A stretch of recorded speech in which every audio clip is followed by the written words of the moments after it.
Okay, recording. So do you think oh, here we go. We've got another Victor showing up. Hey, Victor. Hey there, how you doing this morning? Good, good, good. Great to see everyone again. Hey Don, good to see you. Hi, Victor. Nice to see you. Good to see you all. Quinn, good. Lorna. So we've had this interesting 3 days, haven't we, of an online conference? Yes, it's been very interesting, Victor. Michele has gotten 4 hours of sleep in the last 3 days, as far as I can tell. It is true. Yeah, and what's also interesting about it is that when you're there, you know, it reminds me of that old television commercial where they used to have Ella Fitzgerald kind of singing, and it was Shatter a Glass, and the question was, is it live or is it Memorex? Oh, that's perfect, though. And you're looking at people and you're tempted to speak to them, but they're not really there. I mean, it's Memorex, right? I mean, you're watching something that has happened weeks ago. Well, Don, do you shout at your TV when you're watching it too? Okay, shall we get started? I mean, other people may drop in and drop out, but I think let's begin. It's 12 o'clock. Apparently, many of you have been meeting in various virtual and non-virtual places for quite a while, but I'll start. My name is Don Dippo, and I'm chairing this session. I teach at York University in Toronto, Canada. And I am also the co-director of a project called Borderless Higher Education for Refugees, which is a consortium of universities in Canada and Kenya who are offering opportunities for students in the Dadaab and Kakuma refugee camps in Kenya to earn certificates and diplomas and degrees, a combination of face-to-face but also online courses. So I think that in response to some of the questions we've been asked to address, I'll be able to say more about the kind of work that we're doing in teacher education and the way we're using technology to do what we do. My name is Hyen Kim. I am a high school teacher and master's student at York. And I'm also working as the programs administrator for the Borderless Higher Education for Refugees project. I'm here today to support Dawn. Thanks. Lorna? Just going around, I mean, I don't know what your screen looks like. I have Lorna next on the right. You're muted. No, Lorna, you're mute. Okay, thanks. Okay. I put it on. Okay. I'm Lorna Doan. Presently, I am working on UNESCO MGIEP project, which is embedding ESD into language textbooks. So a group of teachers is actually writing textbooks for primary school children, and we are assisting them in actually integrating ESD into the content of the language text. So that's interesting, and I have this wonderful opportunity to work with Roslyn on an online program teaching ESD at the Earth Charter Institute. So that's it for me. Victor, I think you're next in my on my screen. Hi everybody, Victor Nolat, and I think we all, and is it Hyen? Yeah, I missed the pronunciation. Yeah, Hyen. Hyen, wonderful to meet you, and I feel like, you know, you be careful who you've fallen in with here because we're a band of rogues. But it's wonderful to see you all. Great to see you again, Don, and Garth as well. So what I'm doing these days is I've been working with this group, ESD Innovate, and we've been really wanting to think about ways to flatten any hierarchy in terms of information exchange from the global north and the global south. So that's been an interesting adventure with Michele and Rosalind and some other folks that you'll meet. And then I'm teaching at Western Washington University in Bellingham, so it's about 40 kilometers south of Vancouver, British Columbia. So I always keep the border close by. You're my inspiration, Don. So I want to have that border within running distance. So Be careful. We're building a wall, you know, to keep you guys out. we're not paying for it. I'll tell you that. So anyhow, the work I'm doing is with teacher education, and particularly these days I'm teaching foundations classes, adolescent development, and philosophical foundations of education, and a research class for our Masters in Teaching program. And I also teach an Education for Sustainable Development Sustainability class in the spring quarter. And I'm really looking forward to taking a lot of that online and making it more publicly available, perhaps through a Moodle site. So anyway, good to see you all again. Garth?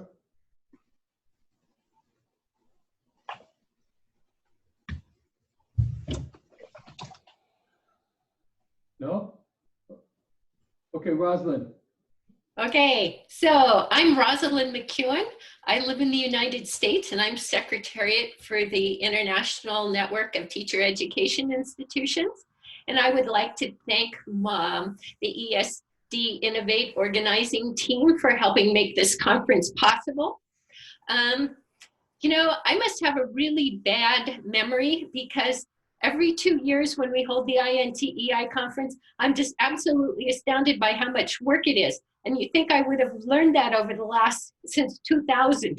But every year we do it again. Every other year we do it again. But I'm really, really excited about this year's conference, because we're really practicing sustainability while we're doing it, because we have a much smaller ecological footprint. We get to see all sorts of people that we don't get to see in a face-to-face conference like you, Haiyan. It's so nice to have you in the discussion. And we probably have about 2/3 of the people that are new to an INTEI conference registered this time. And it just makes it far more equitable for everybody, economically too. So I'm just really excited about this online format for us. Oh, there she is. Oh, Marceline. I am sorry to be late. I had an emergency at my home, sorry. okay. Good morning, everybody. Or is it afternoon now? Good afternoon. Yes, good afternoon. Let's go to Michele, and then we'll hit Garth, and then Marceline. Okay? Michele? Okay. Hi, my name is Michele Estes. I teach at James Madison University in the western side of Virginia. We're about 2 hours south of Washington, D.C., and in the Shenandoah Valley. And we are covered in sleet and some snow, and it's not letting up. It's been one of those nights. I am happy to be part of ESD Innovate that put this conference online, and it has been an interesting pilot, and some really good things I think have come from that as well that you've heard from Rosalind and others.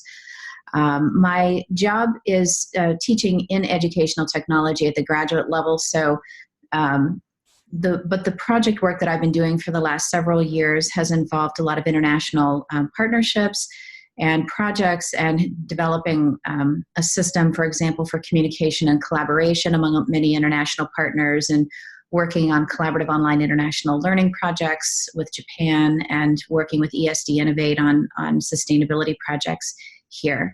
So that would be my connection to all of this. Well, it's great to be here. Good morning, because it's 11 o'clock. I don't know, I think it's 9 o'clock out in the west. But it's great to be here, and it's great to see everybody.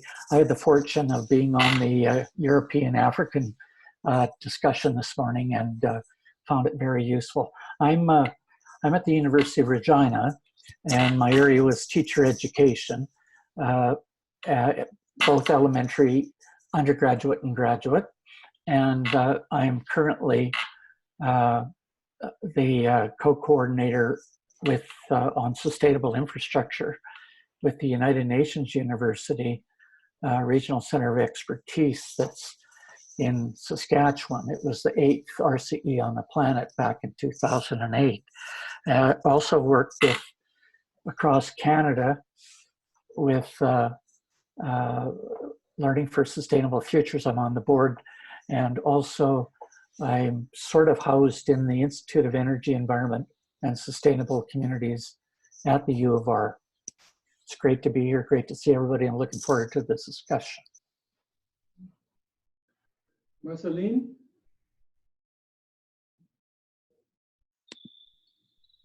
Hi, good afternoon again. I guess you're at the phase now of introducing yourselves. Yeah. That's what I'm supposed to do now. Since I came in late, I'm not sure where you're at. Yeah, that's what we're doing. We're introducing. Okay, good. So I am Ashlyn Collins-Figueroa. I'm a retired senior lecturer from the School of Education, University of the West Indies, Jamaica. I'm doing some online teaching now, and also seeking to develop an online course for a program within our School of Education. So I'm very interested in the pedagogical talk that I was hearing for online learning this morning from Rosalind. In the past, I was involved with project work, trying to establish whole college approaches in teacher education institution to environmental education, what we called environmental education for sustainable development. So it was really working with the teacher educators there to infuse into curricula, as well as working with the college administrators and about their governance, working with all the sectors around the kinds of activities that they saw useful within the college as a whole. So it involved community outreach as well as the operations and changing the culture of the institutions. This was fairly successful at the time, but because it was project work, which was partly funded by external agencies, we have had a bit of a downturn with this kind of activity across the teacher education system. So I am really interested in how we institutionalize and mainstream ESD within the teacher education system across, all the colleges in Jamaica. Thank you. Looking forward to our interaction. Thank you. Okay, the conference organizers, some of whom are present, have asked us to address 5 topics in this discussion this afternoon. Topics that are focused on emerging educational trends and good practices. I think we can screen share the 5 questions. The second and the third really are talking about online learning and pedagogy in online learning. And from what I've heard just from the introductions, it sounds like 2 and 3, we're going to have a lot to say about 2 and 3 because everybody seems to be working in one way or another with online issues of online teaching and online pedagogy. But maybe we can just take a minute or two to address the first question before we move on to 2 and 3. And the first question has to do with complexity, interconnectedness, and the question of how we can help teachers develop dispositions of agency related to more transdisciplinary approaches. So I kind of open the floor to anyone who has any thoughts on this question of complexity and interconnectedness and how we address and emphasize that in our approaches in teacher education. Can we make that smaller?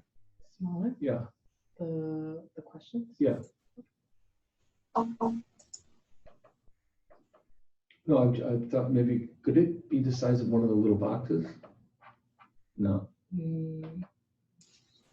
don't think so. Okay, well, let's just leave that. Is there anybody who wants to start in on number 1?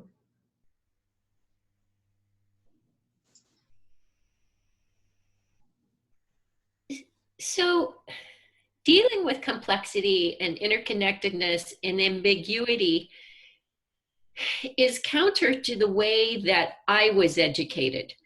everything was reduced and simplified.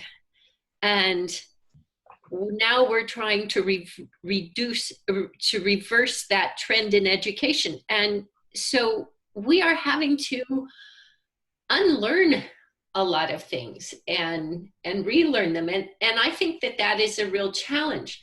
When I look at how I was taught science, I was taught smaller and smaller and smaller concepts, and then they sort of left it up to us to connect those concepts. But now we're saying, okay, look at the interconnections, and it will lead you to those smaller concepts and smaller facts, but it's the interconnections that are really important. And so I think that this is a big challenge. And I'm going to pass this to Victor because I asked Victor to write this question. Oh. Well, there we go. Well, thanks a lot, Rosalind. And also, I should say at this point that, Don, if the group doesn't like these questions, we don't have to go through them. Yesterday on the Americas and Caribbean conversation, I don't think we dealt with the question directly. The facilitators yesterday were a little less organized than the one is today, I must say. And might you have been that organizer? Maybe. When I were just barely holding it together, I think. So, but for this idea of complexity, I do find it, I think it is an interesting challenge. To your point, Rosalind, that, I was also taught a fairly reductionist way of seeing the world. So I think a strategy that I have been really fascinated by is how do we bring, I think the shorthand view would be a non-Western, but a non-linear, maybe more indigenous notion of time and space into our work, and indigenous meaning around the world indigenous, not only indigenous to the Western hemisphere. And I was disappointed that Edward Sacayon, I didn't say his name right, Eduardo from Guatemala hasn't been able to join us, and we didn't get his video, but he does work directly with this idea of bringing, in his case, indigenous, Mesoamerican, Central American knowledge. So the conversation we had yesterday for our expert, or one of the session yesterday, I guess it was the time zone session, we talked about the idea of bringing local knowledge and community knowledge. So this idea of funds of knowledge from the communities. And that came up in a number of places. Marceline, I think you might have brought that up, if I remember. So I don't know that gets directly to complexity, but I think sometimes we get befuddled by complexity when we look at it through this Western perspective of trying to reduce things down to component parts, make sense of the parts, and then put them back together. But a more a local view or community view or indigenous view might see that interconnectedness as holistically, and I think it doesn't necessarily reduce the complexity, but I think it helps us better understand and see complexity. At least I'm thinking specifically helping teachers think about the interconnectedness and complexity of issues that they deal with. That's just one of the things I've been tinkering with lately with this idea. And I just wanted to make a sort of a general comment that coming from the field of educational technology, which is almost entirely a graduate program in the United States, people come from all different disciplines into our program, and we serve, like a starburst analogy, technology serves all disciplines. So we have a very transdisciplinary or interdisciplinary approach to what we are doing. So it's interesting to see some of the similar questions that you're asking here. And when I watched the panel discussion, and Rosalind talked about online teaching and learning, and one of the benefits that we've also experienced that you described, Rosalind, had to do with the different experiences that the students have locally, but that they bring to the online discussion that would not happen if everybody was physically at my institution or in my geographic area. So that's not necessarily across discipline, but certainly helps diversify the discussions. And in our graduate programs, we have students who are licensed teachers, and we have people who work in business, industry, government, and consulting, nonprofits, higher education, and all of this all together in classes. And by putting cross-disciplinary students together in the same classes, the discussions are incredibly rich, and they immediately see the value because they trust each other as students to share their personal experience as a graduate student in the program. So just throwing it out there that there are many areas like this. My husband is studying integrative STEM for his doctoral degree at an institution here. And it's the same thing, you know, how do we get STEM integrated, and how do we teach all of these concepts together? And they're very complex. And then something that I will get his name wrong, so I won't even attempt, but in the live session earlier, one of the participants talked about how if problem solving is in the curriculum, then STEM is already in the curriculum, and ESD is tied to STEM, and these things are together. So if you originate with a problem, or you know, that can help. And then someone else talked about the importance of allowing the problem to emerge from the students so that they have a connection and an intrinsic motivation to explore that. All of those things make sense to me in relation to this question, you know, how to motivate, how to teach, how to make these kinds of things happen. Because I'm not teaching at the licensure programs at the undergraduate level right now, what I see, though, in the same College of Education and working in education with licensed teachers, is that the training here does seem to be very locked down, very busy. The curriculum is packed, and we have a hard time even getting our foot in the door with technology to offer a class for undergrads that will you know, broaden their thinking at the undergraduate level and allow them to learn this and then apply it in the future coursework that they take. Instead, they take a course at the very end, so they're not really able to apply it in their coursework. Anyway, I think there are many disciplines like this. This is a good question, and you know, different strategies that I mentioned that are also very helpful. We're certainly dealing with the problem of people not being interdisciplinary thinkers. And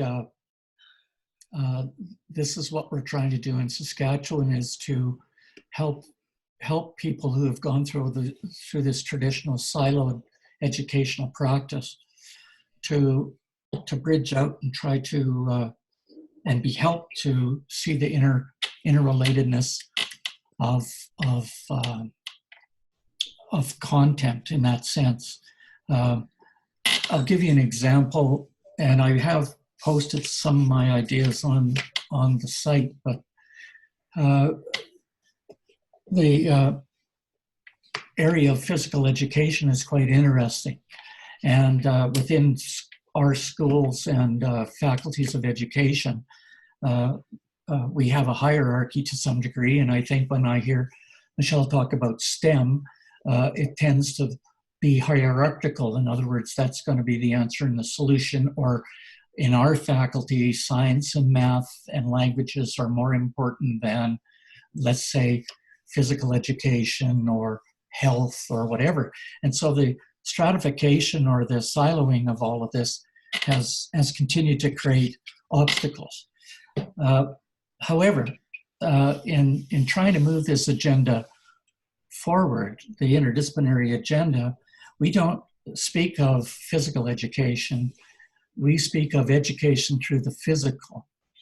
And it means that individuals can learn and become movement people, understand human movement in all its manifestations. I know that in our Western culture, we think that the athletic model is the curriculum for, quote, standard physical education. And the interesting thing is that that should not be the case. The gymnasium classroom is probably the largest classroom in a school, and therefore should be looked upon as that. There should be a library in the gymnasium classroom, there should be technologies in the, and it shouldn't be just housed for athletic events. So when we talk about sustaining the well-being of all over the long term, which is not a discrete subject, it is a purpose, we then can see that the gymnasium classroom could easily be a natural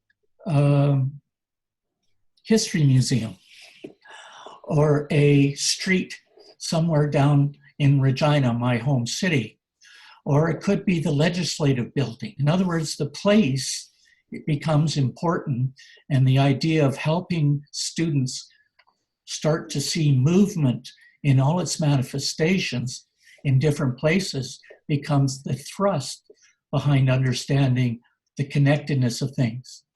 I'll just give you one example, is that when we take students to our Royal Saskatchewan Museum, which is full of dioramas of animals frozen in movement, they think that they're going to a gymnasium where they're going to run around it, but actually they see movement that's frozen. And then they can come out of that building and see leaves that are moving. And so they see movement in all different forms, not just on a basketball court. And that becomes a vehicle for extending the understanding of interdisciplinary and also linking them beyond themselves, beyond the human movement experience.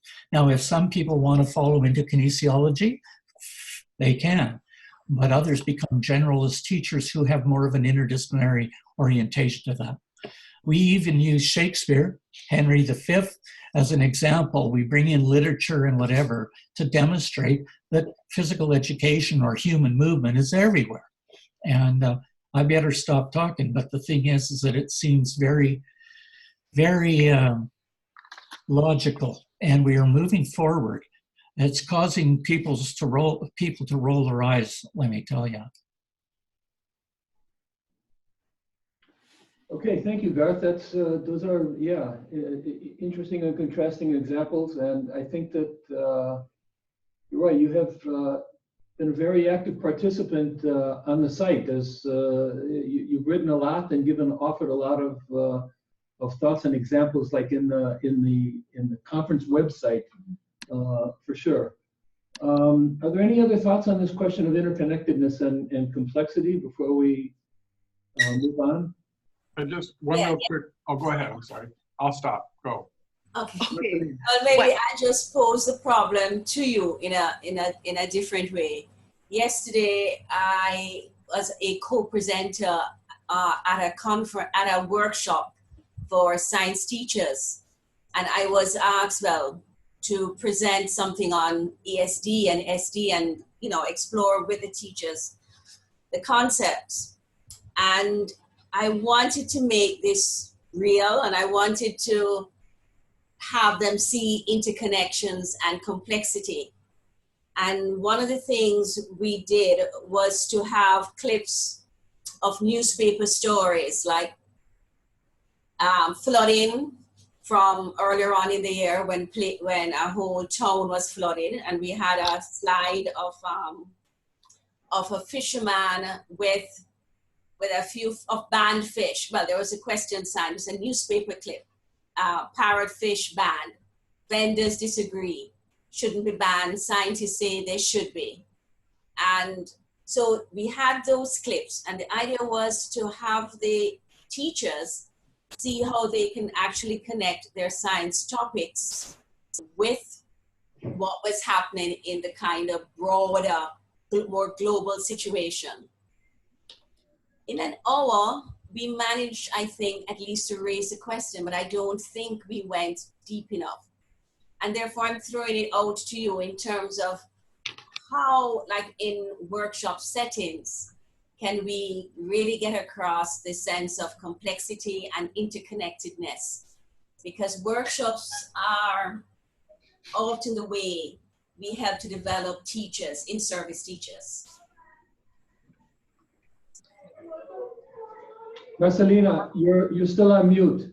I think in the workshop setting, really, it's a matter of sensitizing. But I don't think that within a workshop we could bring people to this stage of agency, so to speak. But I mean, along with Lorna, in your presentation in the panel discussion, for example, you spoke about the importance of doing the community project. And I have found with my own teaching, with postgraduate students, we have used a kind of a project-based learning where they themselves look at the problems within their immediate environment. It could be their school environment, their home, or their community environment. And they seek to come up with solutions to solve the particular problem, which they have to try to implement within the semester. And as part of our ongoing discussion in classes, they have to discuss in such a way that they begin to understand the complexity in solving the problems that they have come across. We have had students looking at rat infestation, for example, in their community, or they were looking at the fact that the canteen is not supplying vegetables for the students. And so they have come up with planting a vegetable garden and all the complexity around utilizing the minimal amount of land they may have and the resources that they may have. How do they actually look at the environmental and the economic and the social implications of trying to do what they want to do, and what will be the consequences and the implications and all that kind of complex thinking around trying to solve a problem that they themselves have identified, and bringing themselves through their discussions to the agency of really implementing the solution. I think that kind of approach works in really helping them to see the interdisciplinarity involved in the problems that they are seeking to solve. Yeah. Okay, let me just, I mean, I think that's a good, that provides an interesting kind of segue into the next set of questions, because I think that you're right in suggesting that a problem-solving approach, project-based approaches are inherently interdisciplinary, and that they always end up in complexity, because solving problems is a complex thing. So, I mean, project-based, inquiry-based kinds of approaches work in that direction. But one of the things that I saw, oh, Rosalind, where did Rosalind go? Oh, I'm here. I just turned off my camera. Okay, Yeah. It was one of the postings that you had somewhere in the conference where you were asking the question about how can we think about online learning in a way that isn't so typically, here's the content that you master, and you fill out the thing and you post it onto the website, and it's, seems very flat and very linear, and at the opposite end of the spectrum to kind of interactive and online or inquiry-based approaches that Marcelina has been describing. So, the question is, when people are thinking about their approaches to online learning, I mean, is there something inherent in the technology that flattens them out and makes them very predictable and linear? Or have people been able to find ways to use online platforms to create much more interactive and project-based kinds of approaches that themselves will lead to more complex and more interconnected ways of thinking? So, I mean, I'm inviting people to kind of offer some of the ways, the innovations that they have in online learning that may respond to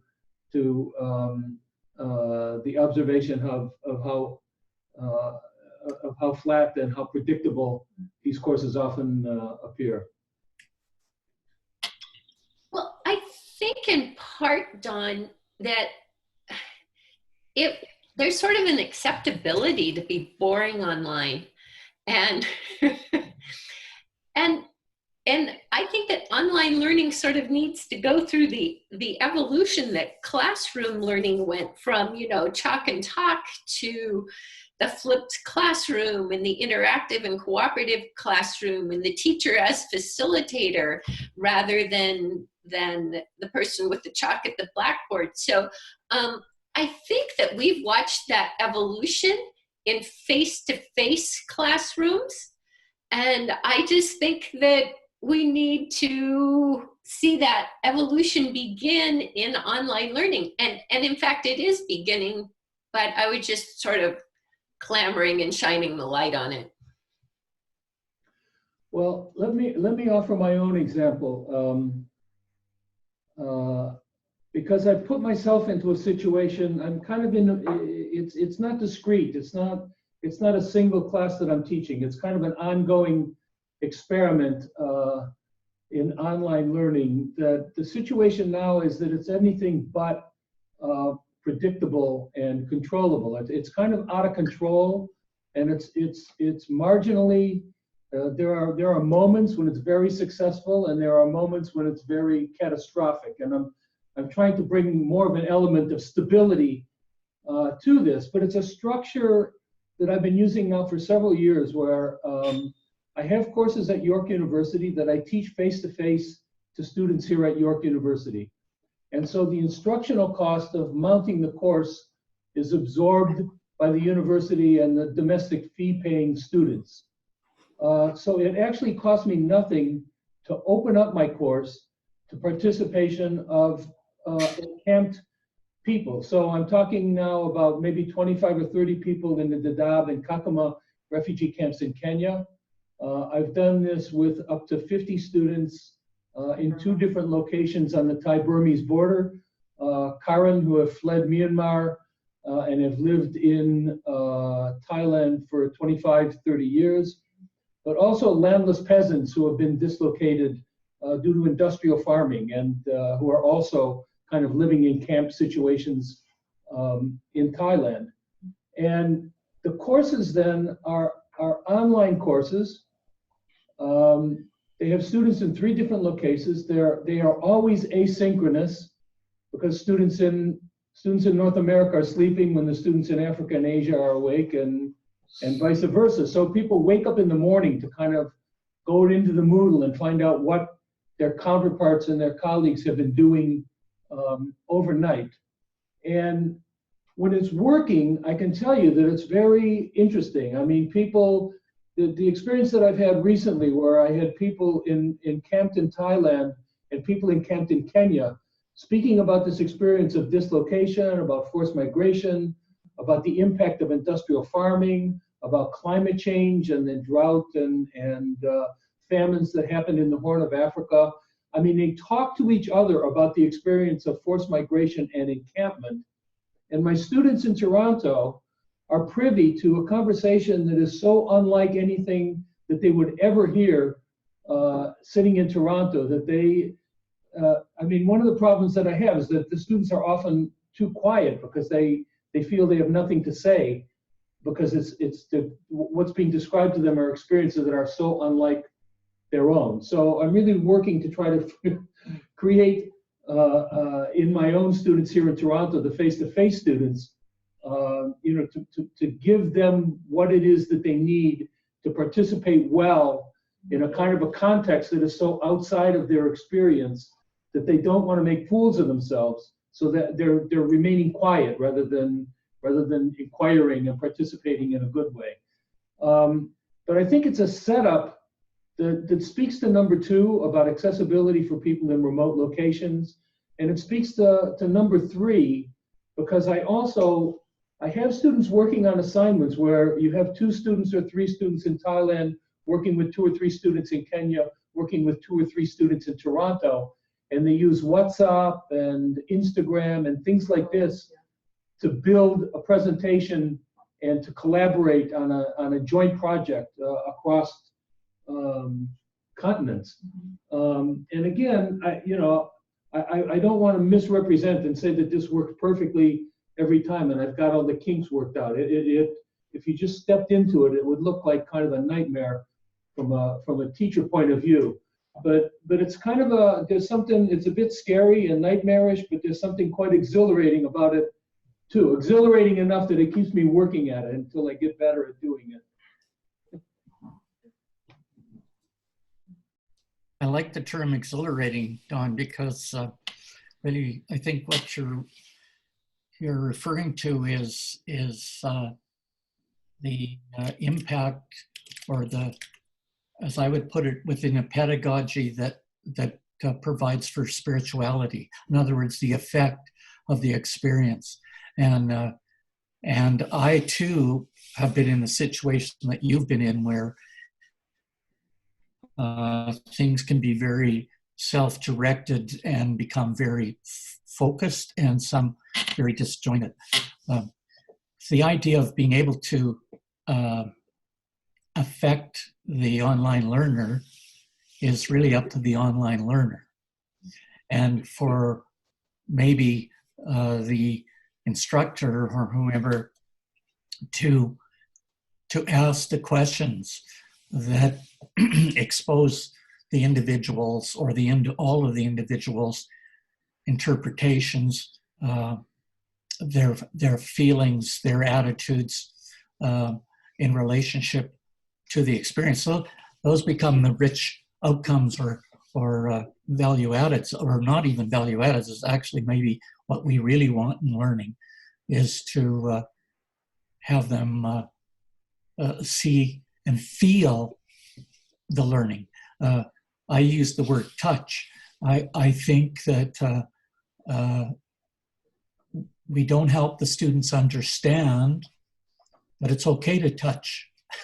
They're very foreign to that idea of feelings, if you know what I mean.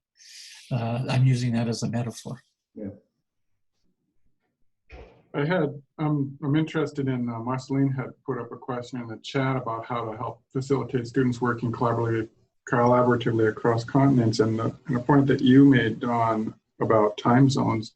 I'm thinking that just this last 3 days, one of our takeaways right away was where people are unused to working in real time in a 24 hours time cycle.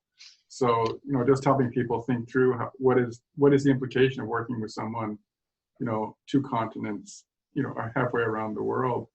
But I do think that that's an opportunity for us, because as we think about Western conceptions of time, our models of curriculum, particularly in North America, but I think also in Europe, that are firmly rooted in early 20th century notions of an industrial education system. We've often talked about factoring models of learning and schooling.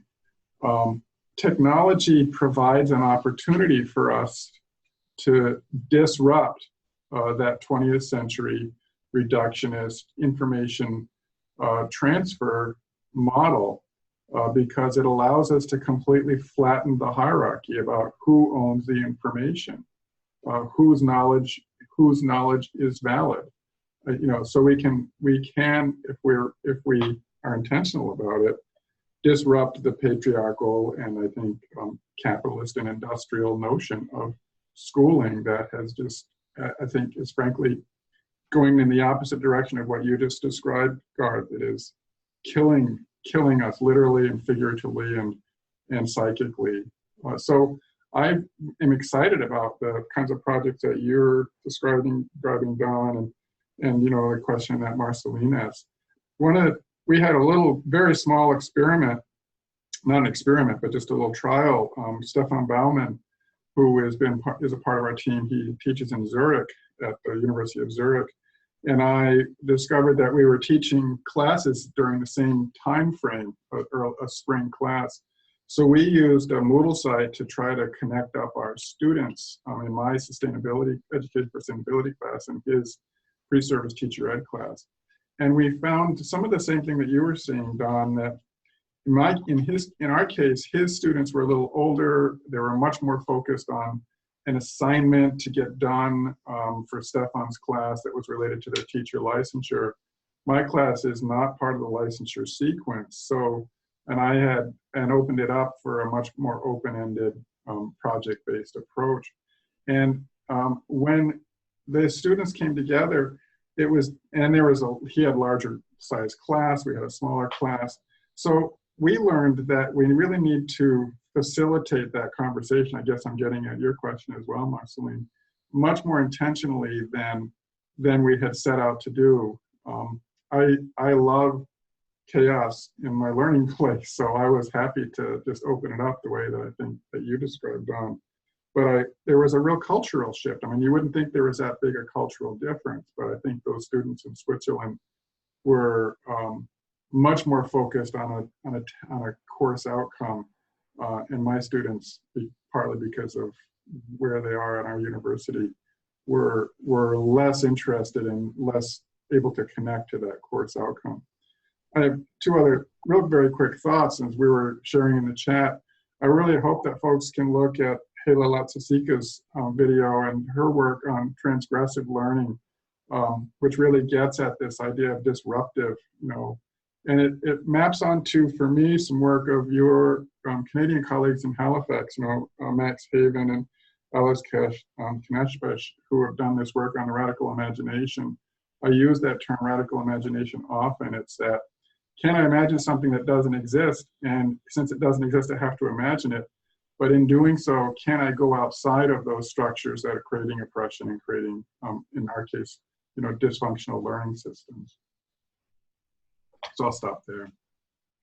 Let me just respond a little bit to Marcelina's question about working across continents, because it's also a case that we're working in many respects across languages. My students in Toronto, I mean, and this is in terms of like, I've done this enough times, and every time I learn something and it gets better. But early on, the students, I used to ask them to collaborate and to write a paper together. So they had to work in groups of like 4 or 6, and address a problem and chunk up the paper, and then they all had to produce a single essay that they would all get the same grade on. And this didn't work, and it didn't work because the students in Toronto are very grade conscious, and they thought that working with students who are English as a second or third or fourth language speakers would compromise their ability to get the high grade that they thought that they were going to deserve. And so they were very resistant to this idea of collaborating with others. The students in Thailand in particular were worried about working with the York students because they seemed to be not serious students, that they were always talking about their upcoming weddings and what they did on the weekend and things like that. And the students in Thailand were way more focused on their studies and only talked about studies. And they thought that the not serious Toronto students would jeopardize their grades. And so there was all this anxiety around the production of this artifact that was going to be evaluated. So the next time out, the collaboration, I asked them, instead of writing an essay, they needed to make a PowerPoint presentation. And if they each had to contribute 3 slides to the PowerPoint presentation, and it took away the pressure of the English language because people could write in bullets, they could have slides in their PowerPoint that included visual images and things like that. So when the pressure to produce good written English was removed, and they were given the opportunity to produce something way more creative, like a 12 or 15 slide PowerPoint presentation, they became much more enthusiastic participants. And then the second thing that happened is that even though the only structure I was working with was the Moodle, I only communicate with my students on the Moodle, the students themselves created WhatsApp groups in order to communicate across the time zones. They would Zoom each other. they use Instagram, Facebook. They use their own technology knowledge to communicate and to collaborate with each other that was totally outside of my organization. I didn't set any of this up. I didn't assume any responsibility for it. I said, you have to collaborate, figure out how to do it. And they did figure out how to do it. And groups own their own processes in that way. And so when they came up with the final product, we gave, we had slideshow PowerPoint presentations in each of the locations. And people were quite proud to show the PowerPoint presentation that they had put together with their colleagues in Thailand, in Kenya, in Canada. Yeah, so it worked. That's one of the ways that I think have been one of the more successful kind of assignments that have people working across these language and culture and geographic boundaries. Another strategy that we use with collaborative online learning is just focusing on the icebreakers and getting the students at different sites to know each other in common ways with simple things like, talk about how you ended up with your name, talk about the weather today, or just things you've observed about current events, whatever. But they're things that all the students can relate to. So the questions and the prompts are cross-disciplinary. Yeah. Having students from different disciplines, having students from different regions and cultures, and changing to ask questions that are open and interdisciplinary, and changing the way we do things to allow the students to take the lead seem to be some very good strategies.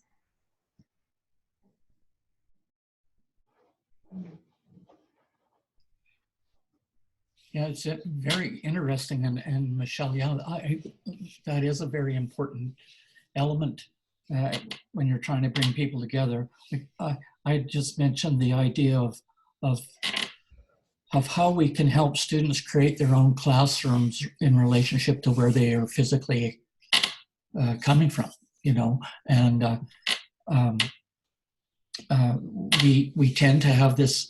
We're still stuck in this traditional delivery. The idea of, Dawn, you were saying about the students and worried about marks. I mean, we have created a fear-based education system, bar none, and it can't continue.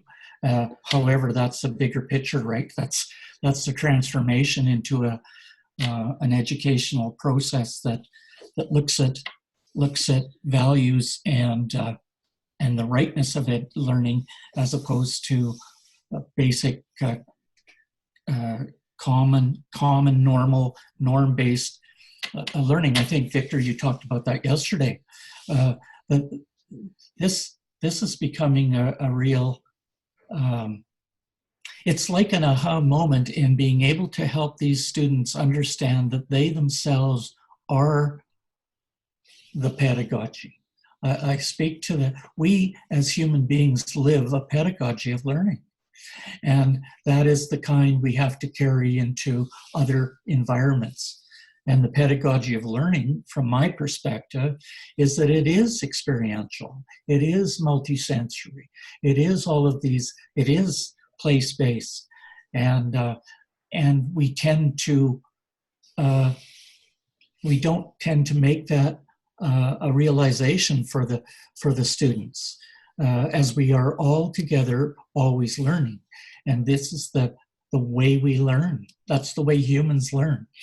The idea of breaking down the barriers, as you say, Michele, so that they get to understand that they are similar in many, many ways, maybe causes them to start to think about reflecting or being the fly in the wall, looking at themselves and saying, this is how I learn, and this is the way we should be helping our students learn, becoming aware. Now, we're still going to have students, because of the reality of our Western society, totally fearful of failing or whatever, and the fear of failure is is embedded in everything. Even our faculty are full of fear, and their fear of getting promoted. I mean, this is our society, or getting tenure or whatever. And we find that the culture has to change, especially at the university, when universities, from my vantage point, turned into businesses, and where publishing became the currency, and the fear of not publishing or not being able to publish became a real hindrance to actual creating a very lucrative, positive learning environment. I wonder, Lorna, do you want to say something about the Earth Charter online course that you've described here in the chat box? Okay, it's just to say that I have found that working with the Earth Charter Institute, that many of the activities have been student-centered.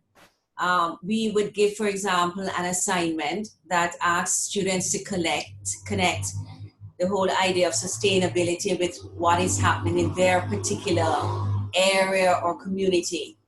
And I found that as students shared this online and commented on each other's posts, that opened up the subject, and very often new ideas emerged. And because as well they had to do a community project, many of them collaborated or worked, in pairs and came up with particular approaches, even though they may be in different time zones and in different regions. I found as well, I think Rosalind mentioned this, that just having such a diverse group made such a big difference, hearing how different people are tackling the same issues in different ways in different places.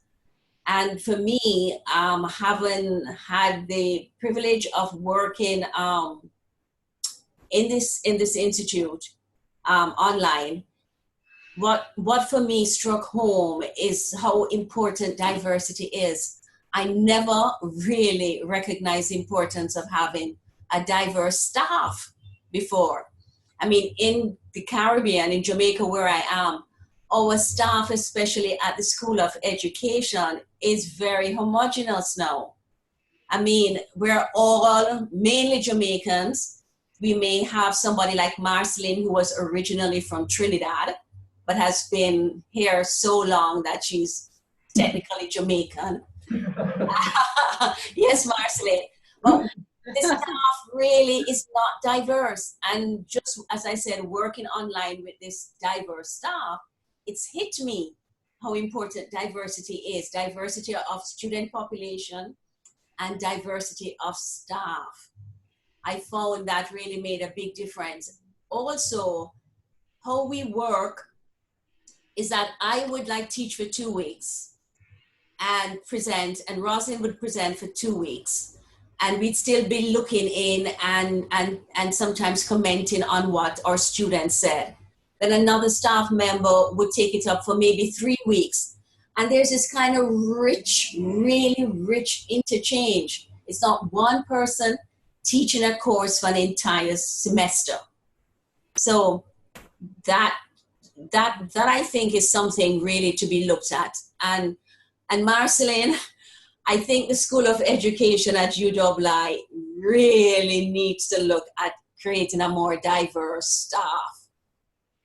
I really think that is something we should speak about.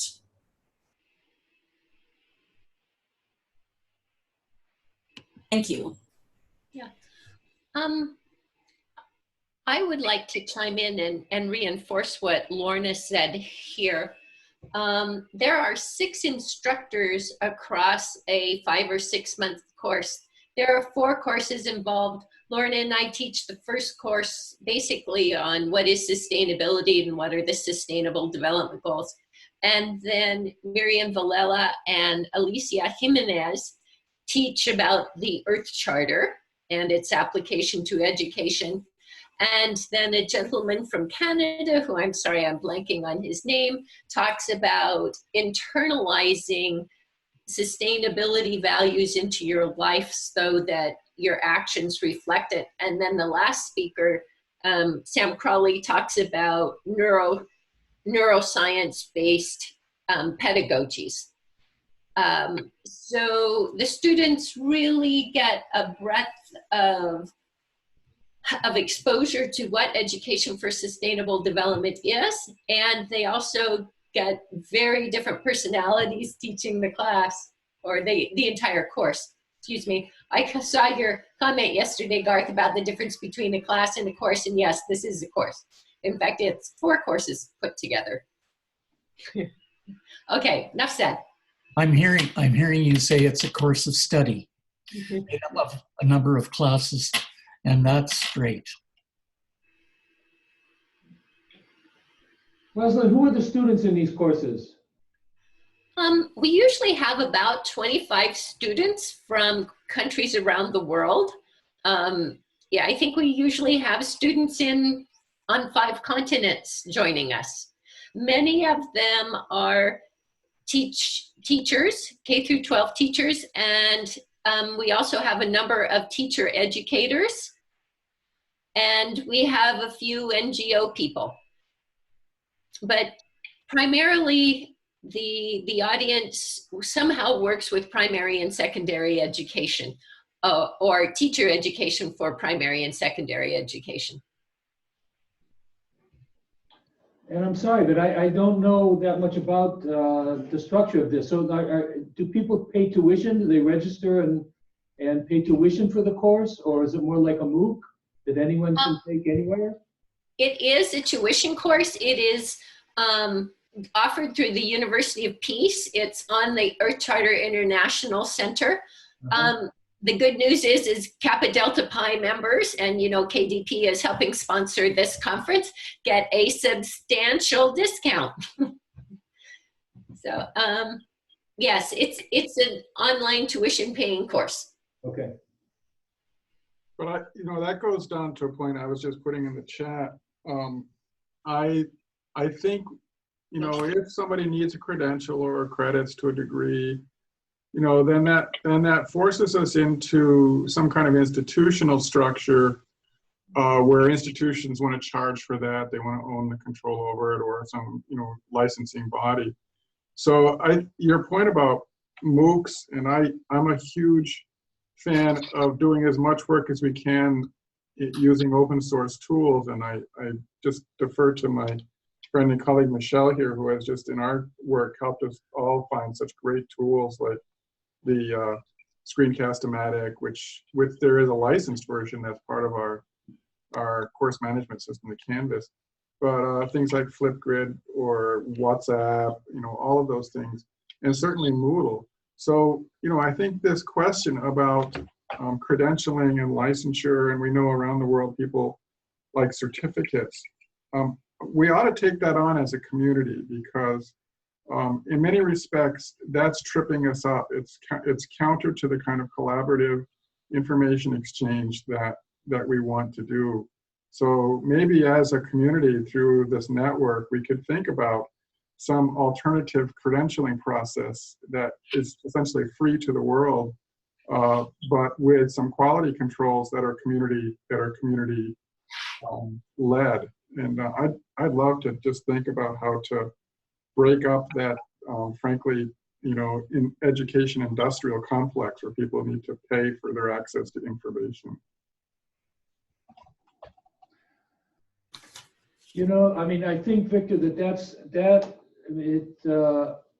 an important question, and it's one, in the context that we work, this is in the land of forced migration and refugee camps. Students have binders and binders and binders filled with certificates of achievement and certificates of completion that in the event that they relocate or that they repatriate, their binders filled with certificates don't amount to anything. No one will recognize them. They say, congratulations, you must be a very smart person, but from our point of view, you have earned nothing that is a transportable credential. And so that's why the whole thing of credits, university credits, is so important to people who are in these situations of precarity. Now, the trick is to try to find ways to give them access to creditable courses that will give them a transcript that they can move with, that are accredited, but to do that in a way that they don't have to pay, because they don't have any money to pay, right? So how do you, and that's, you know, the MOOCs are great, except for if no one pays tuition, no one earns the credit. And so the structure that I was describing, where the course, I mean, what we've been able to secure at York, at least in some departments, is that if the instructional cost is already covered by domestic students who are paying tuition and paying fees, then we're able to open up the course to online participation of people who are not charged any fees, but they're participating in the course and they're earning the same credits as the person who is studying in a face-to-face mode. So they get transcripts, they get course credit for what it is that they do, and it's at no cost to them, and it's at minimal cost to the university, because all it is, you know, what it takes to issue the transcript is some administrative fees. Yeah, I mean, a person has to do some work and the university has to prepare to absorb that minimal cost. But I think that is really, you know, the economic case for using, there's a kind of a Robin Hoodie approach here, where the people who are tuition fee paying are kind of underwriting the cost of the people who are earning the credits but not paying any fees. So it's not quite open source, but it trades in the coin of the realm. They earn credits and they have transcripts. You're on mute, Vic. I love that idea, that we could shift the cost to the global north, where there is more ability to pay for those credits. I wouldn't want to try to shift all of that cost onto students. I think our institutions have to figure out a way to do it. It sounds like at York you've been able to do that. I love that model, and I'd love for us to figure out how to take that more global. Sorry, finish, Victor. No, I'll stop there. I think we're all on the same page with that. Yeah, I just want to say, as someone from the South, that's not on. I think it's important that we also, to some extent, quote unquote, pay our way. Meaning, okay, so we want maybe some reduction in terms of the actual financial costs, but there has to be a way where we don't feel that we are beggars and you're helping us as beggars. Let me finish. We all, sorry, Victor, I'm getting, let me, I get so passionate about this. Okay, for example, in Jamaica, when we had free education up to the university level, one of the things we found was that our students did not really respect the education. There's that unfortunate downside that we have to think about. And I have found that when we actually make some kind of contribution, it's important for us, even in terms of our own sense of self. And it's a way to recognize that we bring other things to the table, and that a financial cost is not just dollar signs. I do not know if you're understanding what I'm saying, if I'm getting through. I do not know if Marceline is still there and if she would like to come in on this. Marceline?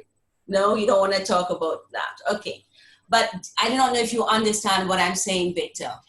Yes, I do get what you're saying, and I agree completely. I wasn't suggesting an inequitable relationship, but I think that the costs are prohibitive at market rates in many of the universities in the global north, and that doesn't just include North America. I completely agree with and support the model that you're talking about, that there's a fair exchange, that somebody doesn't feel like, oh, there I go again from those white savorists in the north who are going to give us something. I completely agree, and there has to be some value that people see in that participation. What I am opposed to is that not only are costs just out of control in the North, but there are too many barriers that get created for people to have access. And that's not only the case for North-South hemispheres. There's barriers here. We have an education system that's really designed to create those inequities. So I would love for us to think about a way that fairly represents the way information is exchanged. And I see Shepard has joined us. This idea that information always has to go from north to south is absurd. It's wrong. That there is so much that people can learn from, students in Jamaica, from students at those refugee camps.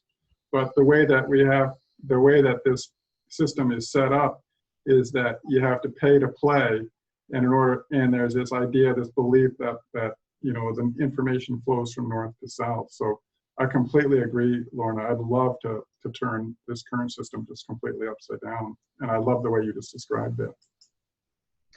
I have not been successful, but I've tried to make this argument that said that actually we should pay our students, the refugee students, to be in our classes as guest speakers, because their participation in the course is enrichment. They enrich the quality of education in the course. So rather than charge them to be members in the course, we should pay them to be members of the course, because our students at Toronto get an enriched and enhanced education experience because they have refugee students as colleagues in the class. I haven't gotten that far yet. No one's buying that argument, but I'll keep making it. I think you've got some friends in relationship to Cape Breton University, their graduate program, where some of us are looking at the refugee situation and the educational piece related to it, Dawn. I mean, we're struggling, and I think it just referenced Victor, that this differential fee structure is really putting at risk. I mean, people from outside of our jurisdiction are viewed as cash cows, as opposed to equitable members. And of course, that's run its course, but universities are still depending upon this extra cash, which I find really quite troubling. Mm.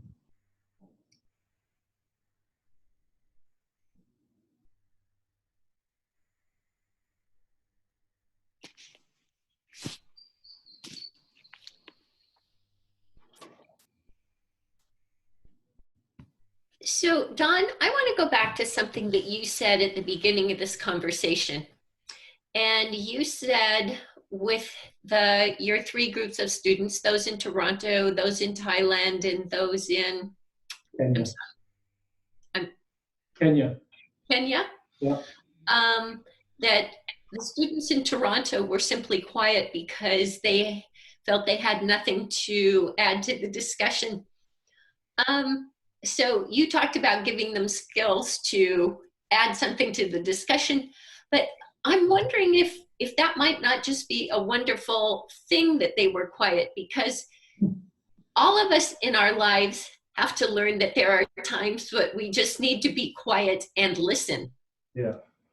And that, I think, was a very teachable moment that you had there.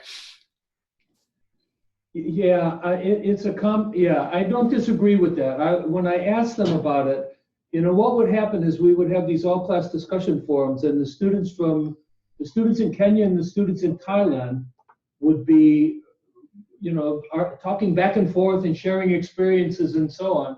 And there was very little participation of my students in Toronto. And when I asked them about that, when we met face to face, they said that they really, all of what it is that they were witnessing and hearing in this discussion forum are circumstances and conditions that had never even occurred to them. And they knew that they didn't have anything thoughtful or smart to say. And in fact, when they told me that, I was grateful that they weren't making like ill-informed, arrogant, advising students that were in this. Yeah.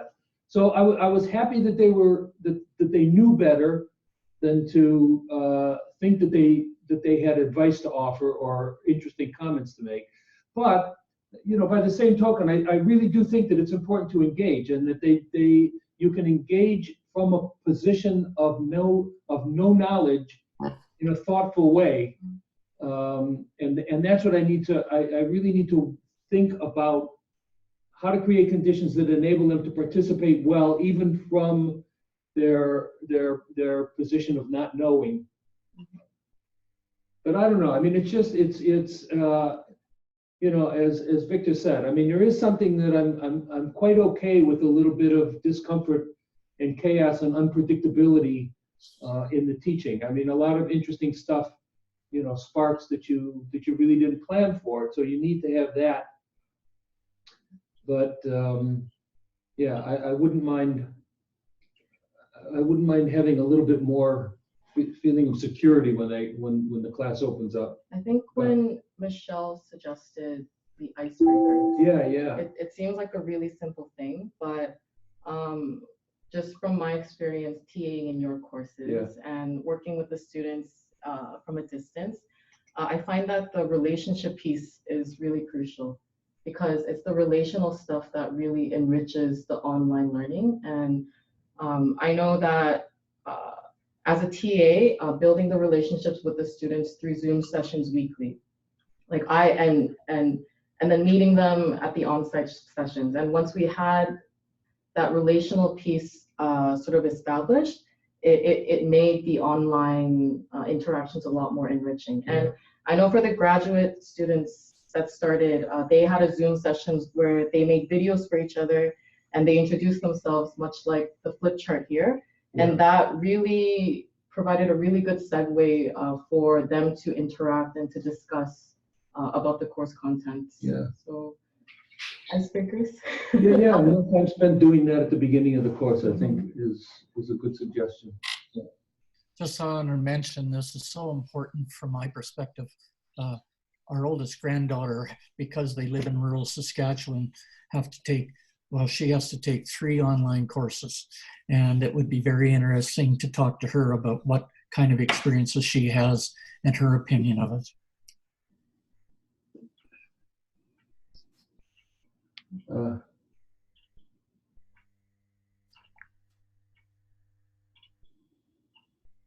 Okay, so in the chat, people are talking about what, the People's University? Is that what, I'm just looking at this. I just put the link to University of the People and was wondering about this model, because you know, what Lorna thinks, given her comments, or what other people are thinking.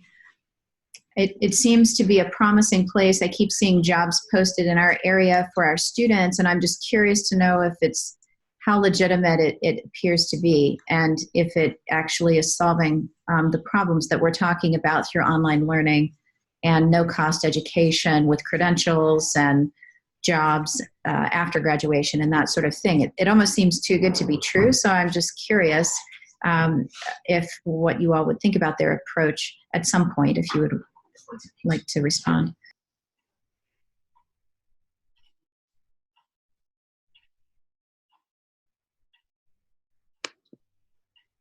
Is there anyone that has any direct experience with the University of the People?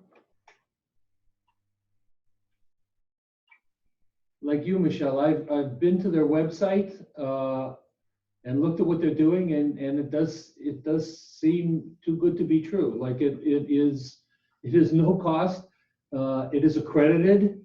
People earn degrees that seem to be recognized, or at least on their website, they tell you that they're recognized. They have credible partners.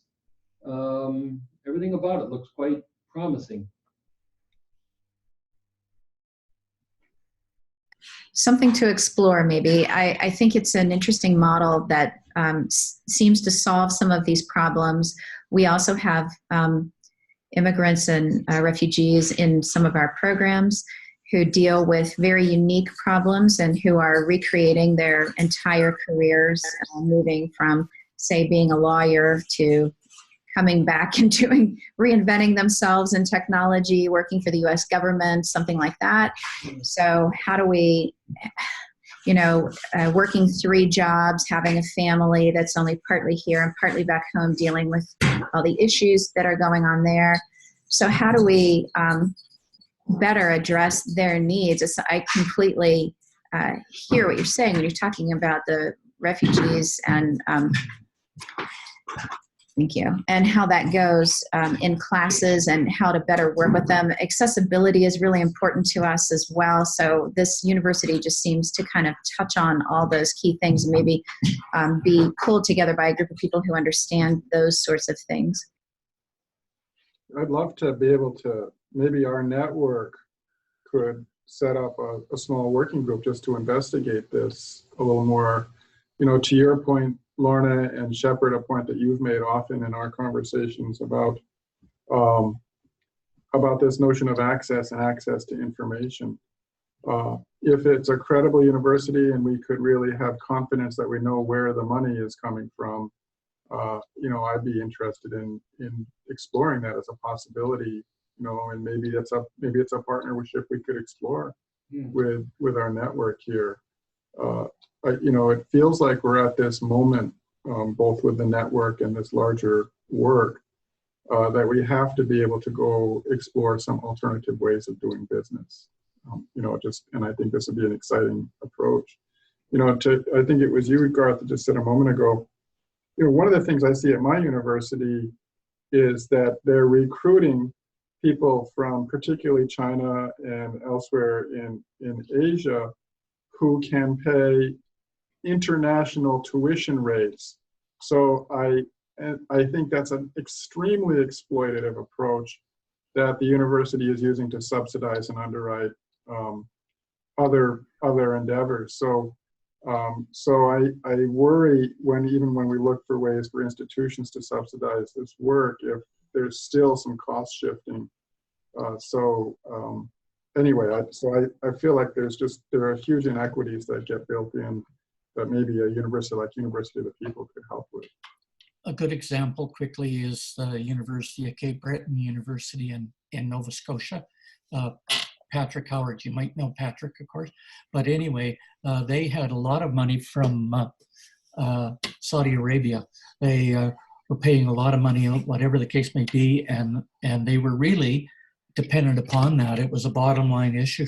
And of course, they pulled all of their resources out and actually pulled out all of their students, except for, I don't know what the number was, Patrick was saying about 10 PhD students, but they were hustled back.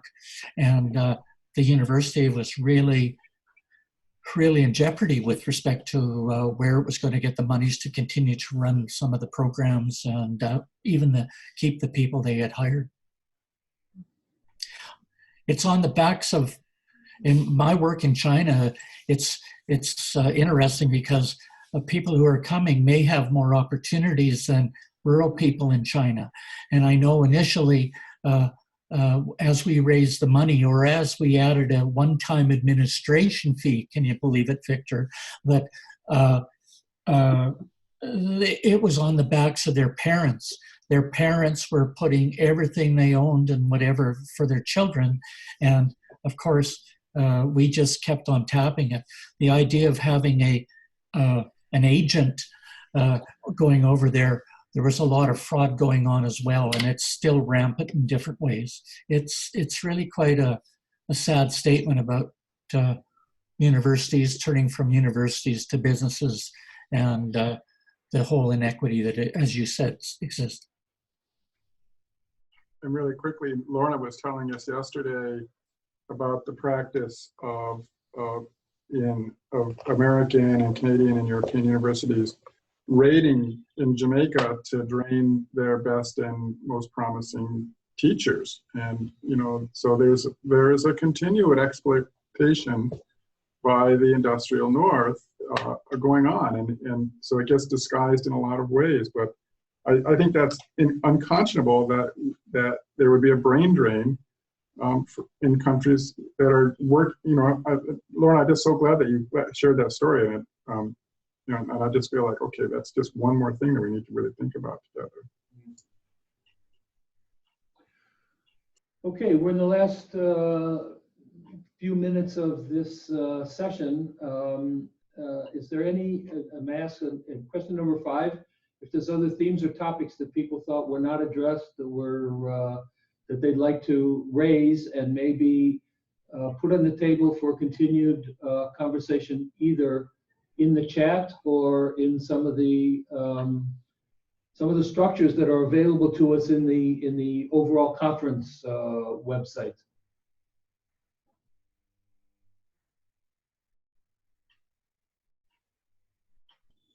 No? I'd just like to add, it's very interesting from my perspective, Canada's perspective, that there are no educational leaders across our country that have engaged in this particular conference.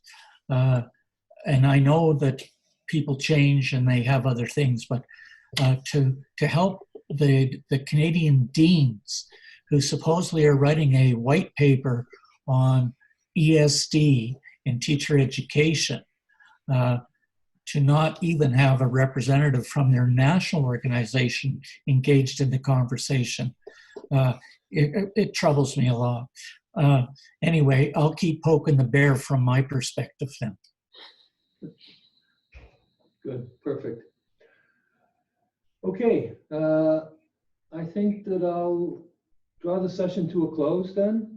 We have recorded it. I think that there's probably somewhere on the conference website where we can upload the session for people who might be interested in it who weren't able to participate. Michele, is that so?